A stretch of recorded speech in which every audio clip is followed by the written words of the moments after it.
Assalamualaikum warahmatullahi wabarakatuh. Waalaikumsalam warahmatullahi wabarakatuh. Alhamdulillahirabbil alamin. Kita bersyukur sekali kepada Allah Subhanahu wa taala bahwa pada kesempatan kali ini kita masih digerakkan oleh Allah Subhanahu wa taala untuk mau sama-sama duduk belajar mengenai salah satu bagian penting dalam agama ini, yakni berpikir. Tidak berpanjang kata, kita lanjutkan perbincangan kita mengenai berpikir. Tafadhol. Bismillah, alhamdulillah, salatu wassalamu ala rasulillah wa ala alihi wa ashabihi wa mawala mabad. Kita lanjutkan pembahasan kita di kitab A'malul Qulub, masih tentang faedah tafakur. Di antaranya yang penulis bawakan yaitu al-irtifa'u bil ummatil islamiyah, yaitu dia aktivitas berpikir itu bisa berpotensi untuk memajukan umat Islam. Sebagaimana kata beliau hafizahullah ta'ala, innana law aradna an nusliha ahwalal muslimin alaina an natafakkara fil wada'irahini li hadhil ummah.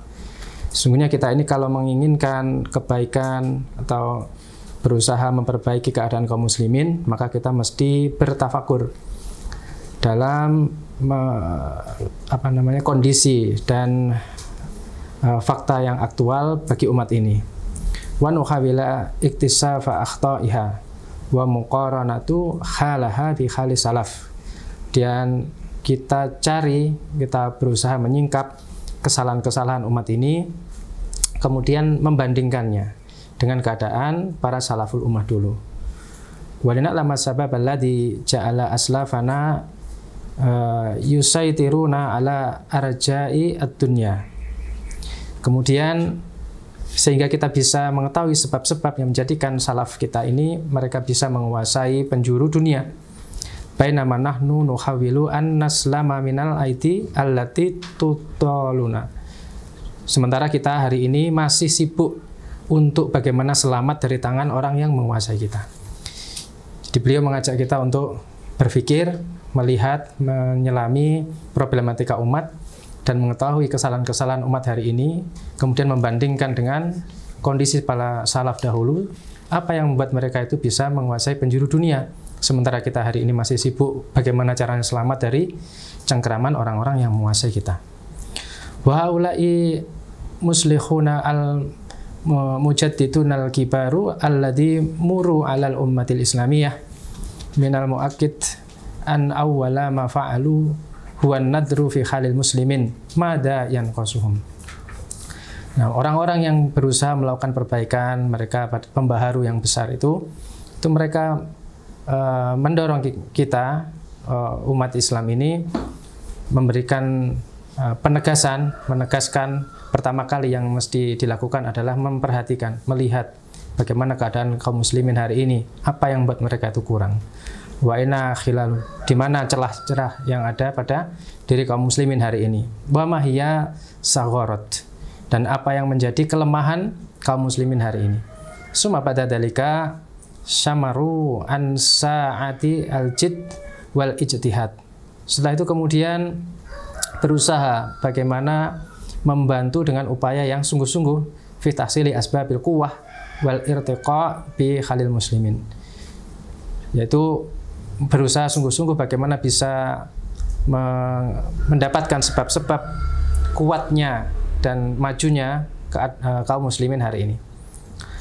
Wasiti sagharat min jahli wa syirkin wa ma'asin, dan bisa kemudian mendapatkan atau memajukan kaum muslimin dan menutup kelemahan mereka. Yang menjadi kelemahan sumbernya diantaranya adalah kebodohan, syirik, dan maksiat. Jadi beliau mengajak kita semua untuk memperhatikan bagaimana orang-orang yang sekarang ini sedang berusaha untuk melakukan perbaikan, yaitu mereka meminta kita untuk perhatikan keadaan kaum muslimin, apa yang menjadi kekurangan mereka, celah apa yang masih ada pada diri kaum muslimin, kemudian apa kelemahan mereka, dan berusaha untuk menutup kelemahan-kelemahan itu dengan upaya yang sungguh-sungguh, yaitu mendatangkan sebab-sebab yang bisa mendatangkan kekuatan, kemajuan bagi kaum muslimin, dan bisa menutup kekurangannya. Dan di antara kekurangan dan kelemahan kaum muslimin itu disebabkan oleh 3 hal, kata beliau, yaitu kebodohan, jahlun wa syirkun wa ma'asi. Itu kebodohan, syirik, dan maksiat. Jadi artinya kalau umat ini mau tafakur dengan sungguh-sungguh dengan benar, ya harusnya umat ini terbebas dari keterpurukannya, memahami apa yang ideal menurut standar dari Allah Ta'ala yang sudah dipraktikkan oleh para salafus soleh, dan kemudian memahami masalah yang menghinggapi umat ini, sehingga dengan memahami masalah bisa mengobati dirinya untuk menuju kepada yang seharusnya tadi. Iya. Jadi ini juga sekaligus menguatkan wilayah atau ruang lingkup tafakur yang disarankan oleh para ulama adalah termasuk diantaranya seperti ini. Jadi selain tafakur, tadabbur terhadap ayat-ayat Allah, penciptaan manusia, keajaiban-keajaiban itu juga mestinya berkaitan dengan umat. Makanya kalau ada kemudian saudara kita yang mereka tuh menginfakkan waktu, tenaga untuk memikirkan itu, ya itu bagian dari tafakur sebenarnya. Jadi tidak perlu kemudian dikomentari yang gimana-gimana, ini bagian dari tafakur. Karena seperti itu. Kemudian di antara faedah yang lain adalah taksirul ilm, yaitu bisa mendatangkan banyak ilmu, wal istijlabul ma'rifah, dan mendapatkan kelimpahan ma'rifat. Inna tafakkura sababun li'anna yarzuqallahu sahibahul ilma wal ma'rifata wal hikmah, wa sababun li'an yasila ila fahmi syariah ala akmalil wujuhi wa ahsaniha. Sesungguhnya tafakur itu bisa menjadi adalah sebab Allah karuniakan, Allah rezekikan orang yang bertafakur itu ilmu dan makrifat dan hikmah. Jadi tafakur di antara buahnya adalah Allah akan karuniakan pada orang itu yang mau bertafakur ilmu, makrifat dan hikmah. Dan tafakur itu adalah sebab untuk sampai kepada memahami syariat ini, yaitu dari sisi yang paling baik. Dan sisi yang paling baik. Qala Abu Darda radhiyallahu anhu, wasifan Luqman al-Hakim, ma'utiya an ahlin wala malin wala khasabin wala khisalin lakinahu kana rajulan sikitan tawilul fikr tawilut tafakkur. Abu Darda radhiyallahu anhu, beliau mensifati Luqman al-Hakim, kata beliau, apa yang dikaruniakan Allah pada beliau, yaitu keluarga, harta, keturunan, kebiasaan, itu diantaranya karena beliau itu adalah seorang laki-laki yang pendiam. Tawilu tafakur, banyak bertafakur. Wa amikul nadri, beliau itu pandangannya mendalam. Wa kana yuqsa sultan wa ya'tiya al-hikam liyandura wa yatafakkara wa ya'tabira fa bidzalika utiya ma utiya. Jadi beliau itu banyak diam, kemudian bertafakur. Beliau itu pandangannya mendalam terhadap satu perkara. Kemudian dia akhirnya dengan seperti itu beliau diliputi banyak kemampuan dan dikaruniakan hikmah. Dan dengan hikmah itulah beliau itu memandang, bertafakur dan mengambil pelajaran. Oleh karena itu beliau mendapatkan apa yang beliau dapatkan. Yaitu Allah sebutkan Luqman al-Hakim dalam Al-Quran, dan itu sebagai contoh atau teladan yang baik untuk kita. Ketika Luqman al-Hakim mengajari putranya bagaimana mentauhidkan Allah Subhanahu wa taala dan nasihat-nasihat yang lainnya. Wa qala Al-Hasan rahimahullah, inna ahlal aqli lam yazalu ya'uduna bi dzikri ala fikri wa bil fikri ala dzikri hatta istayqadat qulubuhum wa naqatat bil hikmah. Al-Hasan Al-Basri rahimahullah, beliau mengatakan, sungguhnya orang yang berakal, orang yang cerdas itu senantiasa dia itu akan kembali dengan zikir dan fikir dengan zikir, sampai kemudian hati mereka itu terbangun, hati mereka bangun dan mereka berbicara dengan hikmah. Ini motivasi, ini pernyataan sekaligus motivasi bagi kita bagaimana keadaan orang-orang, kualitas orang-orang zaman dahulu, bahwa mereka itu banyak disibukkan dengan zikir dan fikir. Zikir dan fikir sehingga hati mereka itu bangkit, terbangun, kemudian apa yang mereka katakan itu mengandung hikmah, penuh dengan hikmah. Ini sangat relevan dengan kondisi kita hari ini, yang kita ini banyak sekali distraksi, disibukkan dengan hal-hal yang remeh ya, viral gitu, akhirnya itu yang mengisi pikiran, mengisi hati, akhirnya ya begitulah. Kita jauh dari kualitas para ulama zaman dahulu. Waqala Abu Sulaiman At-Tarani rahimahullah, al-fikru fid dunya hijabun anil akhirah wa uqubatu li ahlil wilayah wal fikru fil akhirah yurisul hikmah wa yuhyil quluba.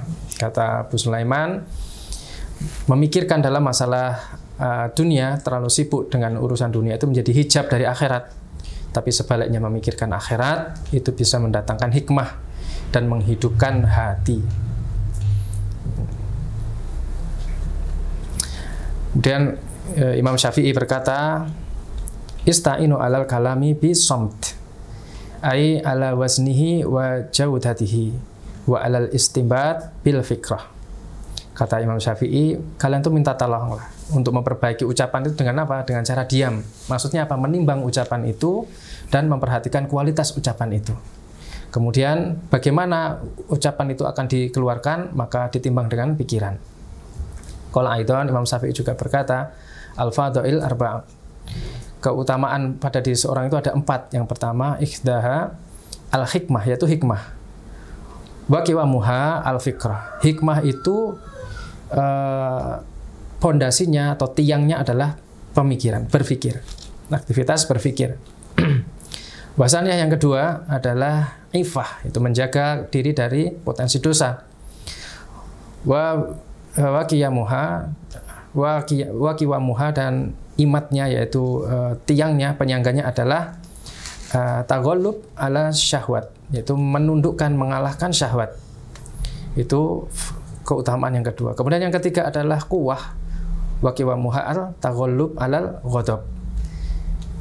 Kekuatan yang itu ditopang, yaitu dengan cara apa? Menaklukkan amarah, menundukkan amarah.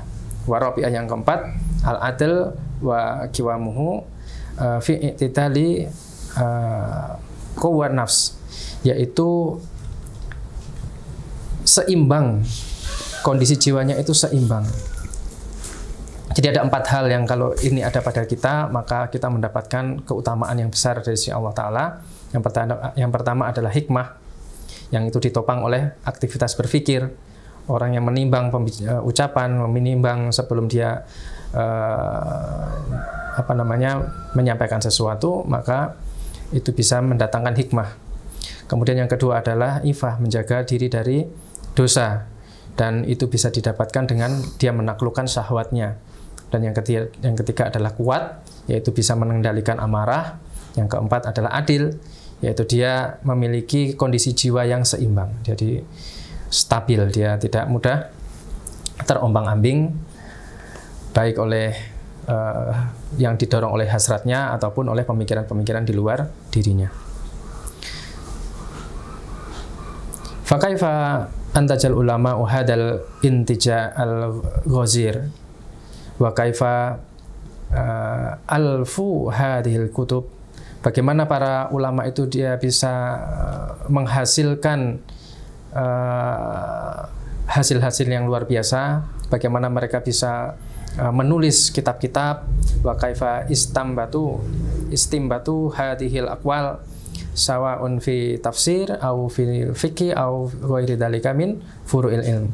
Bagaimana mereka bisa menghasilkan ucapan-ucapan yang demikian itu, apakah dari masalah tafsir atau fikih atau selainnya dari cabang-cabang ilmu. La syaka anna juz'an kabiran min dzalika kana natijatan li ta'ammala fi ayatillahi wa ta'ammal fil ahadits wal waqa'i wa rabata dzalika bil wahyi. Tidak diragukan lagi bahwasanya bagian dari sesuatu yang besar untuk bisa menghasilkan yang demikian itu adalah mereka memperhatikan, mereka meneliti ayat-ayat Allah, kemudian mereka memperhatikan, meneliti hadis-hadis, dan kemudian realita-realita, dan mengaitkan yang demikian itu dengan wahyu. Bagaimana mereka, para ulama itu bisa menghasilkan tulisan-tulisan, bagaimana mereka bisa menyampaikan banyak pemikiran yang luar biasa, maka tidak diragukan lagi, kata beliau, bahwa itu adalah produk dari aktivitas berpikir mereka. produk dari aktivitas berpikir mereka. Mereka memperhatikan, meneliti ayat-ayat Allah, kemudian meneliti hadis-hadis, kemudian mengaitkan ayat-ayat Allah dengan realita yang ada ini, sehingga bisa menghasilkan banyak pencerahan yang luar biasa. Wabil fikri istita'ul ulama halal umura al-musta'siyah. Dan dengan berpikir ini seorang ulama dia mampu mengurai perkara-perkara yang sulit.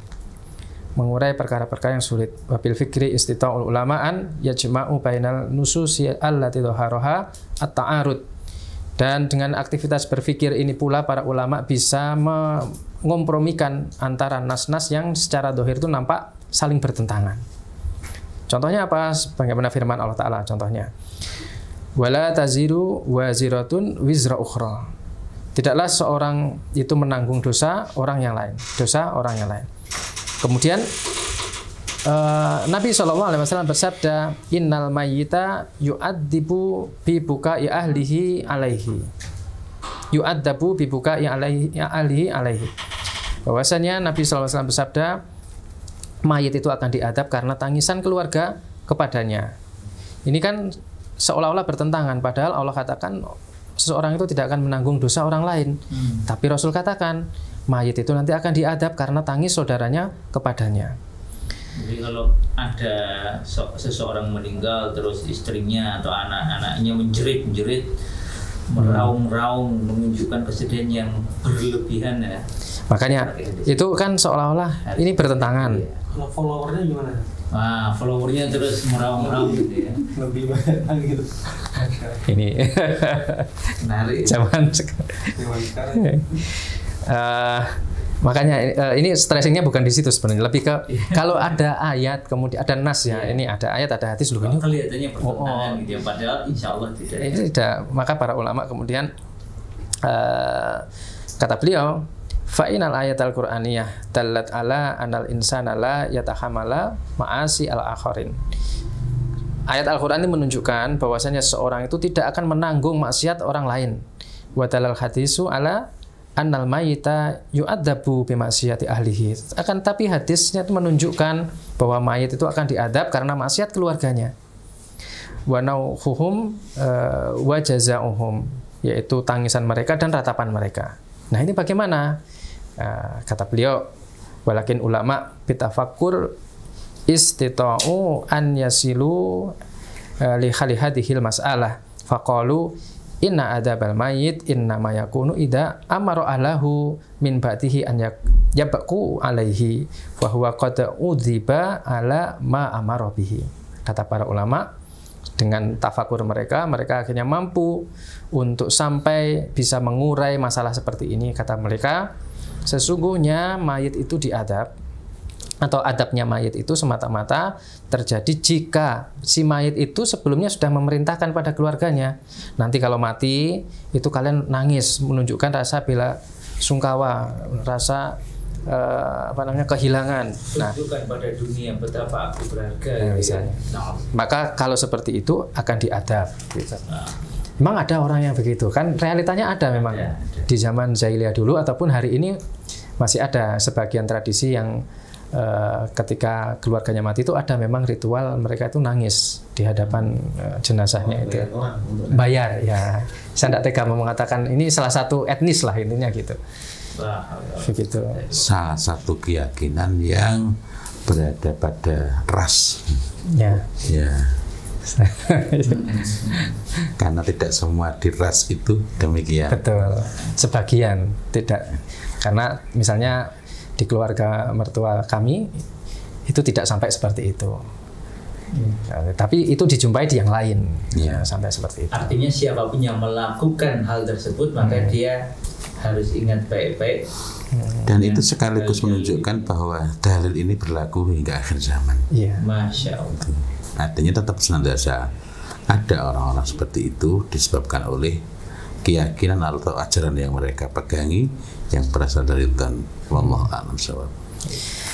Ya, itu jadi di antara faedah tafakur yang beliau bawakan di sini itu tadi, yaitu bahwa dengan tafakur kita bisa mengurai masalah umat ini dan mencari solusi kemudian juga mendapatkan ilmu dan mendapatkan